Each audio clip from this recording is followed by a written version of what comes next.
आपने कुछ क्वेरीज भेजा था तो उसी को सॉल्व करते हैं। पहला क्वेश्चन था, यहाँ पर एक सर्किट गिवन थी और हमें बताया गया था कि ए पॉइंट का पोटेंशियल अगर हम ज़ीरो मानते हैं तो बी पॉइंट का पोटेंशियल क्या होनी चाहिए। ठीक है, अब देखो यहाँ पे बेसिक बात ये है, हमेशा याद रखिएगा किसी सर्किट में जब आप एक सेल के अलोंग चलेंगे, ये मान के चलो आप इस तरीके से चल रहे हो, यानी सेल के ईएमएफ के अलोंग नेगेटिव से पॉजिटिव के बीच, तो यहाँ पे आपके पास पोटेंशियल का गेन होता है, यानी जो ईएमएफ है वो उतना पोटेंशियल बढ़ जाता है। ठीक उसी तरीके से रेजिस्टेंस का मामला अगर ऐसा है, देखिए एक रेजिस्टेंस है R जो नोन है और इसमें मानो करंट I फ्लोइंग है। हम सभी जानते हैं कि रेजिस्टेंस में हाई पोटेंशियल से लो पोटेंशियल के बीच करंट फ्लो होती है। यानी यहाँ पे सोचने लायक बात ये है कि जब हम करंट फ्लो के अलोंग चलेंगे रेजिस्टेंस में, तो यहाँ पे पोटेंशियल का ड्रॉप होगा, पोटेंशियल का ड्रॉप होगा। कितना ड्रॉप होगा? ड्रॉप इन पोटेंशियल हो जाएगा I इंटू R। जबकि अगर हम करंट फ्लो के विपरीत यानी ऑपोजिट चलते हैं तो यहाँ पर हमें पोटेंशियल का गेन होता है। गेन कितना हो जाएगा? I into R। ऑलराइट, अब इस सर्किट में देखिए आपको A से स्टार्ट करके जहाँ पे पोटेंशियल ज़ीरो है B तक पहुँचना है। अब आपको एक ऐसा पाथ चाहिए जिसमें सभी एलिमेंट्स के अक्रॉस पोटेंशियल डिफरेंस हमें मालूम होनी चाहिए। सबसे पहली बात मार्क करो कि यहाँ पर ये वाला रेजिस्टेंस गिवन नहीं है। अब हमारे पास एक पाथ तो है, कौन सा पाथ बताइए? एक पाथ है, आप देख सकते हो कि ये एक पॉसिबल पाथ है इस येलो डॉट्स के अलोंग। ये इस पाथ में हम चलकर ए से स्टार्ट कर कर बी पॉइंट तक पहुंच सकते हैं। यहाँ पे एक तो बैटरी है, ये सेकंड वन ये भी बैटरी है, सेल है। ये रेजिस्टेंस नोन है हमारे पास, लेकिन इसमें से करंट हमें निकालना पड़ेगा। ठीक है ना, तो कैसे निकालेंगे? देखिए आप मार्क करो कि इस जंक्शन पे जो रीचिंग करंट है वो 1 एम्पियर है और लीविंग करंट है 2 एम्पियर। तो ऑब्वियस सी बात है कि यहाँ पे करंट इस दिशा में होनी चाहिए, रीचिंग करंट होनी चाहिए 1 एम्पियर। तो पता चल गया कि इस 2 ओम में से करंट ऊपर से नीचे की ओर है। ठीक है, अब सपोज करो हम निकले कहाँ से? हम स्टार्ट किए ए वाले पॉइंट से जहाँ पर पोटेंशियल ज़ीरो है। फिर यहाँ से हम चलते हुए यहाँ तक पहुँच गए जंक्शन तक। जब हम चल रहे थे, अब देखिए सेल के नेगेटिव से पॉजिटिव के बीच चल रहे हैं। अब इसका ईएमएफ है 1 वोल्ट, यानी 1 वोल्ट का क्या होगा? गेन हो जाएगा। ठीक है, उसके बाद आप देख सकते हो कि इस जंक्शन से इस जंक्शन तक अगर हम इस तरीके से चलते हैं बी पॉइंट तक पहुंचने के लिए, तो हम करंट के ऑपोजिट डायरेक्शन में चल रहे हैं। तो करंट के ऑपोजिट डायरेक्शन में क्या होता है? गेन होता है। कितना गेन होगा? करंट इनटू रेजिस्टेंस, तो गेन हो जाएगा 2 वोल्ट। ठीक है, फिर फाइनली यहाँ से हमें यहाँ तक पहुँचना है, बी पॉइंट तक पहुँचने के लिए जब हम ऐसे चलेंगे तो क्या होगा? हम बैटरी के पॉजिटिव से नेगेटिव तक चल रहे हैं, यानी हमें यहाँ पे पोटेंशियल का लॉस होगा, 2 वोल्ट का लॉस हो गया है। तो फाइनली हम अपने डेस्टिनेशन तक पहुँच गए, पोटेंशियल बी पॉइंट तक। तो देखो ए पॉइंट का पोटेंशियल 0 था। अब इससे आप एस्टिमेट कर सकते हो बी पॉइंट का पोटेंशियल हो जाएगा 1 वोल्ट मेरे हिसाब से। ठीक है, अब देखिए इसमें करंट गिवन है, लेकिन इस करंट का कोई रोल नहीं है क्योंकि सेल में से ईएमएफ का एरो ही हम ड्रॉ करते हैं। ऑलराइट, तो याद रखिएगा किरचॉफ्स रूल में सर्किट में एक पॉइंट से दूसरे पॉइंट तक जब पहुंचोगे, अगर आप रेजिस्टेंस के अलोंग चल रहे हो, मान के चलो आप ऐसे चल रहे हो और रेजिस्टेंस है R, करंट है इस दिशा में I, तो करंट के अलोंग चलोगे तो यहाँ पे लॉस होगा। कितना लॉस होगा? I into R। और करंट के ऑपोजिट चलेंगे तो आपको गेन होगा। ये इसको मैं लिख रहा हूँ लॉस, इसको लिख रहा हूँ गेन। ठीक है, ईएमएफ के बारे में याद रखिएगा, सेल है, सेल के अगर नेगेटिव से पॉजिटिव तक चल रहे हैं आप, तो आपको गेन होगा कितना? ईएमएफ। ठीक उसी तरीके से जब आप किसी सेल के मान के चलो पॉजिटिव से नेगेटिव के बीच ऐसे चल रहे हो, तो यहाँ पे आपको लॉस होगा कितना? ईएमएफ बराबर। ठीक है ना, तो सर्किट में ऐसे 2 पॉइंट्स के बीच हम सारे एलिमेंट्स को पार करते हैं, देखते हैं कितना गेन हुआ कितना लॉस हुआ, उसके बाद हम एक पॉइंट तक पहुंच जाते हैं। ठीक है, एक क्वेश्चन ये आपने पूछा था कि यहाँ पर ऑप्शन में था करंट और वोल्टेज का रिलेशन क्या है, तो यहाँ पे किरचॉफ्स रूल हम अप्लाई करेंगे। आप देख सकते हो कि इस जंक्शन पर ये I1 और ये I2 दोनों करंट रीचिंग हैं, तो बात ऑब्वियस है कि इसमें से निकलने वाला करंट होगा, लीविंग करंट यहाँ से हो जाएगा कितना बताइए, I1 प्लस I2। ठीक है, अब आप देखो, अब हमारे पास किरचॉफ रूल लिखने के लिए 3 लूप्स अवेलेबल है। कौन कौन से लूप? पहला लूप मैं आपको शेड करके बताता हूँ, ये वाला लूप देखो, नीचे वाला लूप, इसमें कितने एलिमेंट्स है काउंट करो, इसमें 4 एलिमेंट्स हैं। ठीक है, अब किरचॉफ रूल के अकॉर्डिंग हम क्या करेंगे, हम एक पर्टिकुलर सेंस में घूमेंगे लूप में, जैसे कि हम मान के चलो पूरा ऐसे क्लॉकवाइज घूम रहे हैं। ठीक है ना, ऐसे क्लॉकवाइज घूम रहे हैं। अब आप देखिए, सबसे पहले इसकी बात करें, इसके लिए हम कहेंगे कि करंट के अलोंग हम घूम रहे हैं, तो इसमें क्या होगा, लॉस, माइनस I2R2 लॉस हुआ। फिर आप ऐसे चलते हुए EMF के अगेंस्ट चल रहे हो, तो यहाँ पर माइनस E1 हो जाएगा। फिर इसमें से लेकिन करंट इधर है लेफ्ट साइड में, तो अगर आप जब राइट को चलोगे लूप में घूमते हुए, तो करंट के विरुद्ध चल रहे, उसमें करंट है I1। ठीक है, तो यहाँ पे गेन होगा कितना, I1R1। ठीक है, और लास्ट में जब आप ऐसे घूमते हुए चलेंगे इस EMF के अलोंग चलोगे, तो यहाँ पे हो जाएगा गेन E2। सब कुछ जोड़ जाड़ के 0 लिखना होता है। ये एक इक्वेशन बन गया। ठीक उसी तरीके से आपके पास और एक ऑप्शन है, और एक लूप मैं आपको दिखा देता हूँ। देखिए, हाईलाइटर यूज़ करके मैं एक लूप दिखाता हूँ आपको। ये देखो, अगर हम इस बाहरी लूप की बात करें, ये देखो पूरा बाहरी लूप, ये भी एक लूप है। अब आप इमेजिन करो इस लूप में कौन कौन से एलिमेंट्स हैं बाहरी लूप में, एक तो ये है, एक ये है और एक ये है। अब आप इमेजिन करो इस लूप में आप क्लॉकवाइज घूम रहे हैं। ठीक है, क्लॉकवाइज घूम रहे हैं, तो अब मुझे इक्वेशन फ्रेम करना है किरचॉफ रूल के अकॉर्डिंग। तो आप देखो, जब मैं क्लॉकवाइज घूम रहा था तो इस करंट फ्लो के अलोंग चल रहा था कि नहीं, इसलिए मैं लिखूंगा माइनस I2R2। जब मैं क्लॉकवाइज घूम रहा था इस EMF के अलोंग चल रहा था, तो प्लस E2, ये भी ऐड होगा। जब मैं क्लॉकवाइज घूम रहा था तो इस रेजिस्टेंस में जो करंट I1 प्लस I2 है, उस करंट फ्लो के अलोंग चल रहा था मैं, तो मैं माइनस हो जाएगा I1 plus I2 into R, सब कुछ कर पूरा के 0 हो जाएगा। तो इस तरीके से हम कुछ इक्वेशंस लिखते हैं। ऑलराइट, सो आपको इसमें से ऑप्शन चूज़ करना है कि कौन सा ऑप्शन सही है। ओके, तो इसको सिंप्लीफाई करोगे, या बीच में ये एक लूप भी आपके पास ऑप्शन है। देखो कौन सा लूप मैं आपको शेड करके बताता हूँ। ये देखिए, ये वाला लूप जो है अपर लूप, इसमें भी आप क्लॉकवाइज घूमते हुए लिख सकते हो। तो इक्वेशन बनेगा E1 अलोंग चल रहे हैं माइनस I1R1, और इसके भी अलोंग चल रहे हो, तो मतलब minus I1 plus I2 into R equal to 0। तो ऐसे ऑप्शंस में से आपको मिल जाएगा सही ऑप्शन क्या है। ठीक है, चलिए नेक्स्ट क्वेश्चन जो आपने पूछा था, ये मीटर ब्रिज का क्वेश्चन था। मीटर ब्रिज में देखो, हम जानते हैं कि बैलेंस ब्रिज बेस्ड होता है। एक तो यहाँ पे क्वेश्चन में बताया गया था ये 5 ओम है, ठीक है, और ये R ओम है। तो हम सभी जानते हैं कि इसमें मीटर ब्रिज में फॉर्मूला लगाते हैं हम R1/R2, लेफ्ट और राइट गैप में जो रेजिस्टेंस भरा जाता है, balancing length 100 minus balancing length. तो यहाँ पे 2 इक्वेशन बनेंगे। देखो, सबसे पहले ये जो स्टेटस गिवन है उसके अकॉर्डिंग हम लिखेंगे 5 upon unknown R is equals to L1 divided by 100 minus L1। ठीक है, अब क्वेश्चन में बताया गया कि when the resistance R is shunted मतलब पैरेलल में जोड़ना, विथ एन इक्वल रेजिस्टेंस, मतलब इसके साथ और एक इक्वल रेजिस्टेंस R ओम जोड़ देते हो। इतना तो आपको मालूम है कि R और R ये दोनों जब पैरेलल में जुड़ जाएंगे, इफेक्टिव रेजिस्टेंस हो जाएगा R/2। अब बैलेंसिंग लेंथ बदल कर क्या हो गया है, ये बदल कर 1.6 L1 हो गया। ठीक है, अच्छी बात है। तो चेंज सिचुएशन में हम लिखेंगे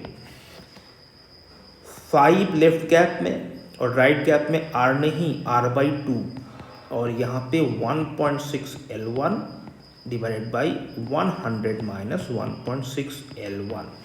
तो इन दोनों को जैसे ही आप सॉल्व करेंगे तो आपको तुरंत मिल जाना चाहिए वैल्यू ऑफ कैपिटल R, क्योंकि पहले तो आप इसको डिवाइड करोगे तो L1 सॉल्व करोगे, उसके बाद L1 सॉल्व होने के बाद किसी की क्वेश्चन में 1 में या 2 में पुट करोगे तो आपको R का वैल्यू मिल जाएगा।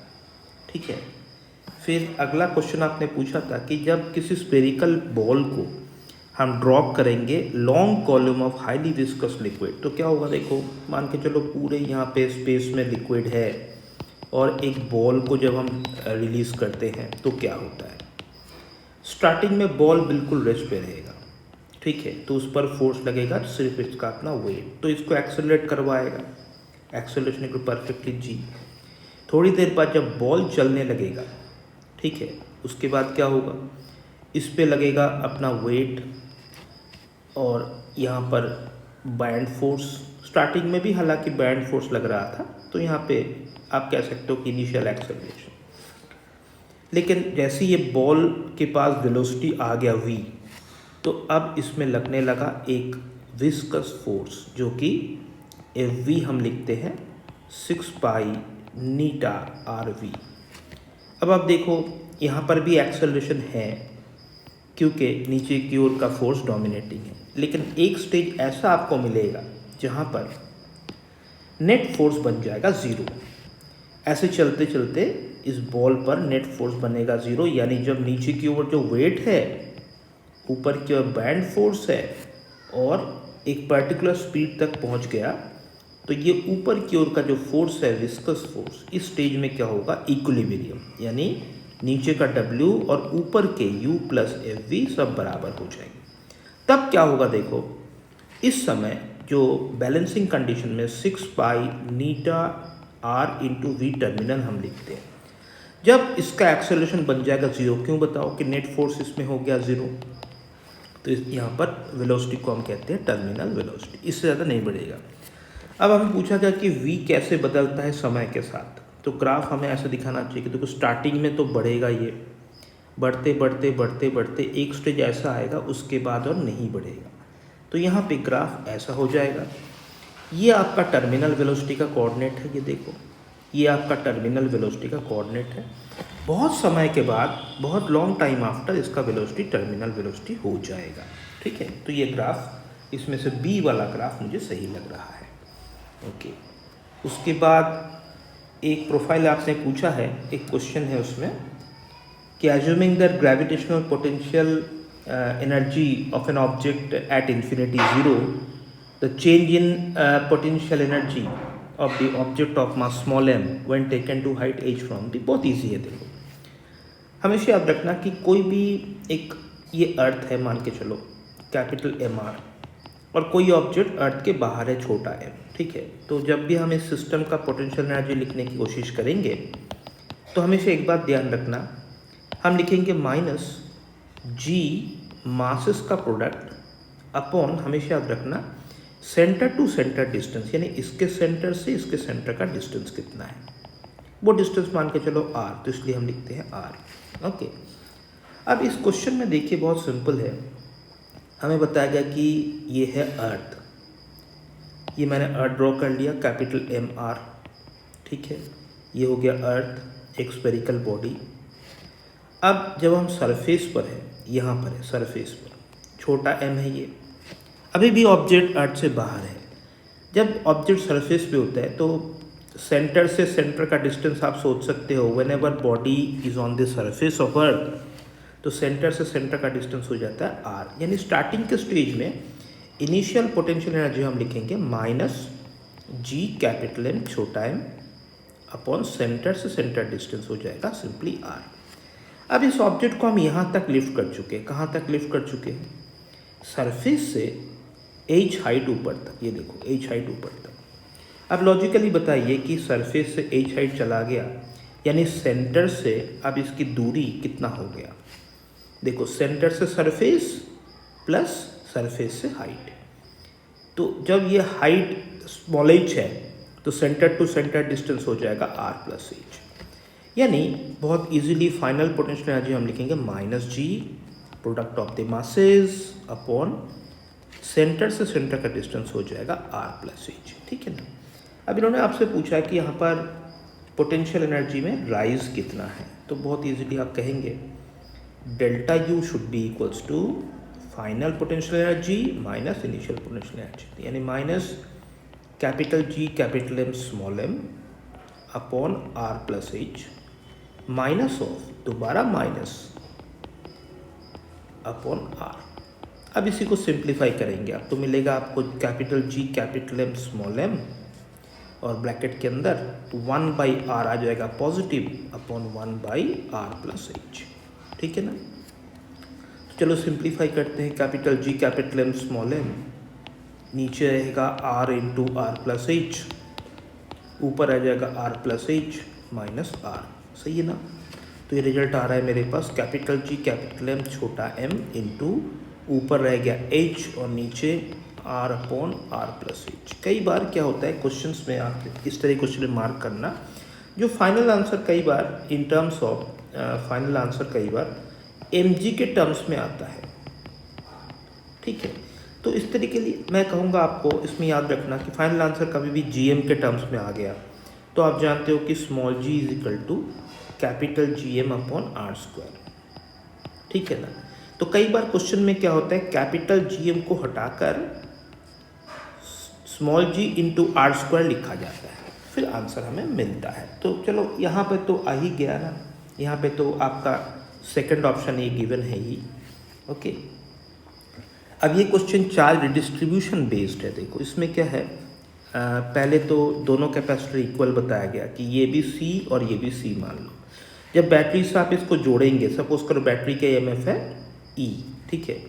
तो देखो ये सर्किट क्लोज्ड है, ये सर्किट क्लोज्ड है और ये वाला दूसरा कैपेसिटर सर्किट से बाहर है। तो सबसे पहले बैटरी क्या करेगा, इसको ई पोटेंशियल तक लिफ्ट कर देगा। ठीक है। तो हम कहेंगे फर्स्ट कैपेसिटर जो है, पहला वाला जो कैपेसिटर है, देखो ये कैपेसिटेंस सी, ये ईएमएफ ई तक चार्ज हो गया है।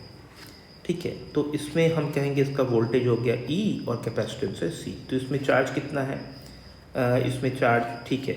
उसके बाद जब हम देखो इसकी को टर्न करेंगे यहाँ पे, यहाँ से यहाँ तक, तो ये सर्किट से बिल्कुल डिटैच हो गया। अब इसमें जो भी चार्ज था वो इससे शेयर हो गया। ठीक है ना। शेयरिंग ऑफ चार्ज मतलब अब क्या हुआ, देखो अब एक आइडेंटिकल कैपेसिटर सी जो है अब इसके साथ हमने पैरेलल में जोड़ दिया चार्ज वाले के साथ। तो इस तरह के प्रोफाइल में आपको याद होगा कि जब भी कोई कैपेसिटर, सपोज करो C1 कैपेसिटेंस V1 तक हमने चार्ज किया। ठीक है। इसको हमने चार्ज किया पहले। ठीक है। उसके बाद हमने कनेक्ट किया है कनेक्टेड टू अनचार्ज या न्यूट्रल कैपेसिटर,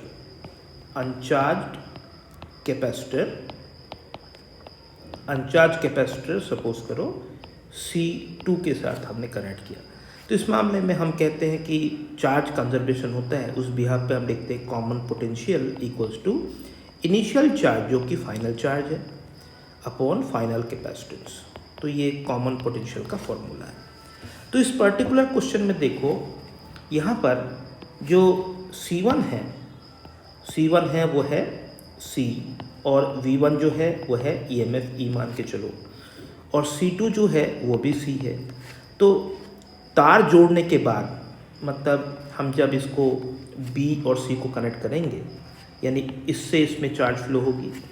जो चार्ज डिस्ट्रीब्यूशन के बाद क्या होगा, कॉमन पोटेंशियल आ जाएगा VC C1 into V1 upon C1 plus C2, यानी दोनों का पोटेंशियल E/2 हो जाएगा। ठीक है। अब क्वेश्चन मेकर ने आपसे ये पूछा है कि परसेंटेज लॉस ऑफ एनर्जी क्या है। तो देखो इनिशियल एनर्जी क्या है बताइए, लिखेंगे हाफ, एक के पास ही चार्ज था, हाफ C²। ठीक है। फाइनल एनर्जी क्या है, final energy half into system का कैपेसिटेंस दोनों पैरेलल में 2C इंटू वोल्टेज का स्क्वायर, वोल्टेज कॉमन भूलना मत, E²/4। ठीक है ना। तो इसमें आप देख सकते हो ये आ जाएगा 1/4CE²। तो हम कहेंगे कि फाइनल जो एनर्जी है वो इनिशियल के तुलना में आधा हो गया। तो तो हम यहाँ पे कहेंगे 50% लॉस, 50% लॉस। या तो कभी भी आपको परसेंटेज लॉस निकालना है तो आप क्या करोगे, you final minus you initial upon you initial into 100 भी कर सकते हो, ठीक है ना। एक्सप्लोजन का प्रोफाइल काफ़ी इंपॉर्टेंट है। देखो इसको कैसे टैकल करते हैं हम। आप ऐसे करें कि मान के चलो ये पॉजिटिव एक्स एक्सिस यानी इसको आई कैप कह दो, ये पॉजिटिव वाई एक्सिस यानी इसको जे कैप यूनिट वेक्टर कह दो, और चलो ये जो तीसरा फ्रैगमेंट है, तीनों के मास देखो 2:1 में है, ठीक है ना। तीसरा फ्रैगमेंट का मान के चलो वेलोसिटी v3 है, ठीक है। अब आप देखिए कि बॉम्ब जो है वो इनिशियली रेस्ट पे था, यानी हम कह सकते हैं कि इसका इनिशियल मोमेंटम तो 0 था, ठीक है। तो हम लिखने की कोशिश कर रहे हैं फाइनल मोमेंटम, लिखेंगे इसका मोमेंटम क्या है बताइए, लिखोगे m इंटू v3 नहीं मालूम, प्लस इसका मोमेंटम क्या है, लिखेंगे twice m into V given है आई कैप, इसका मोमेंटम क्या है, plus twice m V given है जे कैप, ओके। अब ये सब मिलाकर 0 होगा ही क्योंकि इनिशियल मोमेंटम 0 था। अब आप देख सकते हो इसको सिंप्लीफाई करें कैसे, इसमें से m को उड़ा दो तो आपको मिलेगा v3 plus 2v I cap plus 2v J cap equal to 0। तो इसके मतलब v3 वेक्टर आ रहा है माइनस ट्वाइस v ब्रैकेट के अंदर आई कैप प्लस जे कैप। तो हमें पूछा गया कि तीसरे का स्पीड कितना है। बहुत इजी है, इस वेक्टर का मैग्नीट्यूड निकालना है। तो क्या करोगे, v3 वेक्टर का मॉड्यूलस हो गया, इस पार्ट का हो गया 2v मैग्नीट्यूड, और इस वेक्टर का under root of sum of the square of the coefficients I cap J cap, मतलब 1 आई कैप 1 जे कैप, तो 1 का स्क्वायर प्लस 1 का स्क्वायर। तो मेरे हिसाब से 2√2 इंटू वी हो जाएगा तीसरे पार्ट का वेलोसिटी, ठीक है ना।